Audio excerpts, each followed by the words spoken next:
welcome. This is just a quick stability series to sort of reset and align your body. We're going to keep it really safe. So if you have diastasis recti, if you've got some pulling in your neck, anything like that, we want to listen to your body, look for different cues. We'll keep you safe. So the first thing we're going to do is come to resting on your back on the mat. So you're going to lie on your side first and then roll over onto your back.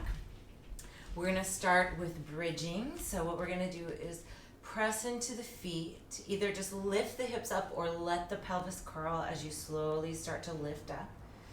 The first bridge of the day is always, a little bit tighter than the other one. So just come to the place that feels right for you, making sure you're not leading from your belly and your back. You're letting your belly sink back and you're lifting from your hamstrings and glutes. Reach the arms up to the ceiling with the palms facing each other. Then you're going to slowly let your shoulders and your arms lengthen and reach in the direction of the floor. Some of you guys, the arms will still be like above or beside the head, and for others of you, you'll be able to go all the way to the ground. Keep the arms reaching. Even if the shoulders are by the ear, that's fine. Pull your butt towards your feet, pull the belly down, and massage your spine down to the ground. Bring the arms back up and all the way to the mat. Bridging up again, either just hinging up or curling, articulating through the spine to come up. Feeling the pressure downward through the whole foot. Don't let your knees and feet roll in and out. Reach the arms up, overhead. You want to use the reach of your arms to lengthen your spine one way as you pull with your feet to get your butt towards your feet and roll down. So you're using your legs to traction your spine as you roll all the way down. Bring the arms all the way down. We're going to do two more like this. Inhale. Exhale, press into the feet and bridge up. Working through the hip joint. Reach the arms to your level towards the floor above your head. Lengthen. Roll down through the spine. Keep reaching your arms, keep reaching your arms, keep reaching your arms. Pull your butt towards your feet. Bringing the arms all the way back down. Last one, bridging up. Pressing into the feet. Lifting up, reach the arms above the head towards the floor, and then rolling down. This time, really feel how your spine connects with the mat, where that pull is with the arms and the spine. Keep your spine as connected with the mat as you can, and if at any reason it's pulling in the neck or your ribs cannot find the mat, you want to grab a pillow and just bring it behind your head. Walk the feet and knees together. Squeezing the feet and knees together. Squeeze the hips using those hamstring and glutes. You're going to breathe in, and as you exhale, keep your spine, your stability of your back on the mat, specifically at the ribs, as you extend one knee. So from my knee to my head, stayed completely stable. All that happened was one leg extended. Nothing changed with my back on the mat. Inhale, bring that down. Exhale, squeeze my legs together, extend the other side. Inhale, coming down. Exhale, squeeze the hips and legs together, extend one leg. If you want to keep your hands on your belly, what you can do is think, every time I exhale, I'm hugging my belly together. Especially if we've got a little separation in there, take your hands to where it's the loosest, where it doesn't have as much connection. Use that and just kind of imagine those fibers of the abdominals coming back together. And then inhale, exhale, hugging, get the pelvic floor to work with that. Not so much that you're just gripping your tail, just the whole pelvic floor, pubic bone aspect, vaginal aspect, tailbone, all of it working together with the belly. One more time, other side, exhale. If you feel like this is enough, stick with this. If you want to add on, take the hands to support the head. Reach the elbows gently towards the ceiling. You're going to breathe in, and as you exhale, sink the lower ribs deeper into the mat to lift your head up. Keep them stable there. Exhale, hug the legs together, extend one leg. Same thing, ribs to pelvis, stay stable. Inhale, bring that down. Exhale, squeeze to center. Don't move. Don't let your pelvis move. Don't let your ribs move. Just the leg. Inhale, down. Exhale, up. Inhale, down. Exhale, hugging to center. That side really wants to move on me. I'm going to try and stay center. Exhale, one more time each side. Exhale, other side. And then you're gonna hold on your next one. Stay there. Whether your head is up or down, you're gonna take opposite hand to the leg that's up, and you're gonna breathe in, and on your exhale, just reach that arm. Even if your head's down, you're still gonna get that connection if you keep yourself stable. So just reach the arm in the direction of the toes. If your head is up, your head will move a little bit up and down, not very big. And if your head is down, your shoulder will move a little bit, which is what you want, but you still want to focus on your core stability. 4 more. Exhale up, inhale back, exhale. Tiny, tiny movement. Don't let your belly pooch up towards the ceiling. Pelvic floor can work with it. Last one. Switching sides. Head could be up or down. Ribs need to stay down in either position. Other leg extends. Opposite arm to leg. Reach that arm. And I'm not even really reaching across my body. So I'm not twisting. I'm just adding a little bit diagonal oblique connection. Do not let your belly dome up towards the ceiling. If you are doing that when you do this reach, the belly is doming, then it's separating a little bit and it's too much load. So I would say bring the head down and get the ribs stable. Go back to the very first stability exercise. 4, exhale up, 5, 6, 7,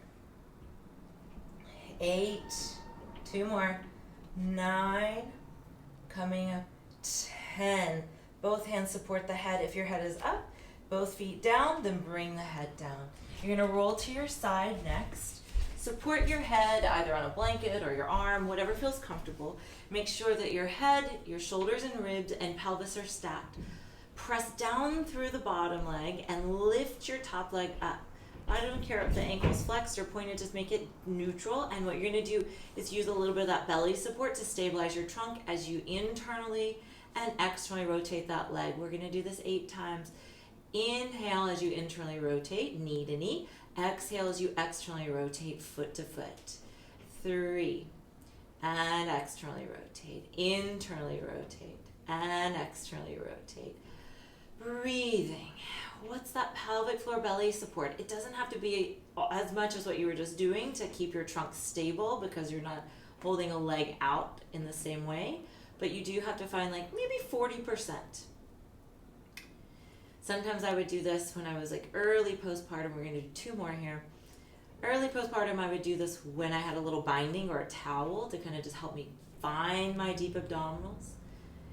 And then just release. We're going to swing our legs around to the other side. So I'm going to push up with my hands to come up to sitting. Swing my legs around to the other side. Stretch out, find my alignment, head, shoulders, ribs, pelvis. Press down through my bottom leg so I get some SI joint stability. And then internally and externally rotate. I'm going to internally rotate and inhale. Exhale, externally rotate. Inhale, internally rotate. Exhale, externally rotate. Keep breathing as you do this. You want to know that this is not a spinal or pelvic movement that's just in your hip joint. For some of us, that means that it's smaller than we think, right? It's not as big as we imagine it to be if we're really keeping the pelvis stable. 2 more. Last one, and then we're going to use that hip strength to help us stabilize. So we're going to bring that down. We're going to come onto your forearms and your knees for a little shoulder work. From there, bring your elbows underneath your shoulders. Look at the middle finger, the middle of your wrist, the middle of your elbow to the middle of the shoulder joint should be one clear line. Shift your body weight as much towards your hands as you can. Depending on where your alignment and strengths are, you may be back a little bit. So more to the shins and the knees, or you might be a little forward. Breathing in, as you exhale, gather a little pelvic floor and belly like you're hugging your litter of kittens or hugging in a little bit like you imagine the babies in there and you're hugging. Hug the elbows together as the collarbones get long or wide. Push into the hands and levitate your elbows about 4 inches off the ground. Shift your body weight forward into your hands if you've lost that. Slowly lower the elbows down into the ground. Long back of the neck. Press into the hands, lift the elbows up. Keep the belly a little toned, just enough to hug your litter of kittens in and up. What about the pelvic floor there? It can be part of that tunnel of support through your center. Breathing. If you notice when I'm going up and down, I'm not letting my shoulders move on my back. I'm trying to keep them fairly stable on my back. So when I lift up, I'm not winging my shoulder blades. I'm also not winging my elbows out to the side. I'm hugging them to the middle. And lower. 2 more. And lower. Last one. And lower. And then you're going to press all the way up. Walk the hands underneath the shoulders. If your wrists are a little sensitive, which does happen, especially if you're nursing a lot, make a fist and bring the fist underneath the shoulder, or by all means go back to the forearms. Here with your hands underneath your shoulders, breathe in. As you exhale, hug the pelvic floor, belly in. Press through your left shin as you send your right leg back. Lift the right leg up and down for 10 times. 1. Exhale, find the center. 2. Inhale down. Exhale, find the center. 3. So I imagine myself like an arrow. I've got to hug my tissues around that center, then lift my leg. So 2 seconds before I lift my leg, I'm already connected into that midline. I'm pushing my left shin or my stabilizing side down into the ground, so I'm working that hip as well. 4 more. 3 more. 2 more. You're going to lift up and hold there. Hold that leg. Stretch your thigh longer than you think, like someone's pulling your big toe, which lengthens your inner thigh. And then you're going to do 4 push-ups, lowering. So from foot to head stays on one long line. This is not your lower back lifting your leg. This is your leg muscles, your hamstrings and glutes. 3. Oh, I said 4, but I meant 5. 4. Long back of the neck. 5. Bring that leg in. We go to the other side. Push into the other shin. Send that leg back. This side's a little less stable for me. I'm going to lift and lower that leg for 1. Push into my stabilizing side. 2.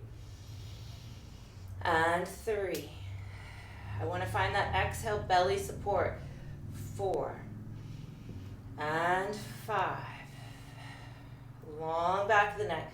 So it's like I have to get my face parallel to the ground so the back of my neck lengthens. 7, 8, 9, last one, 10. Stay there. Push-ups. 5, 4, or maybe just holding a longer thigh than you think. Get your inner thigh to spiral up to the thigh bone and towards the ceiling, and your big toe reach long. 1 more. Long neck, and then relax. Take a child's pose if you want, taking your butt back towards your heels, and just stack the hands or reach the arms out and let your forehead find the ground. Just stay there and breathe and rest. And that's just a very quick sort of stability, strength sort of challenge, just to get you back into your body and moving. Thank you for being here, and I hope this helps. Bye.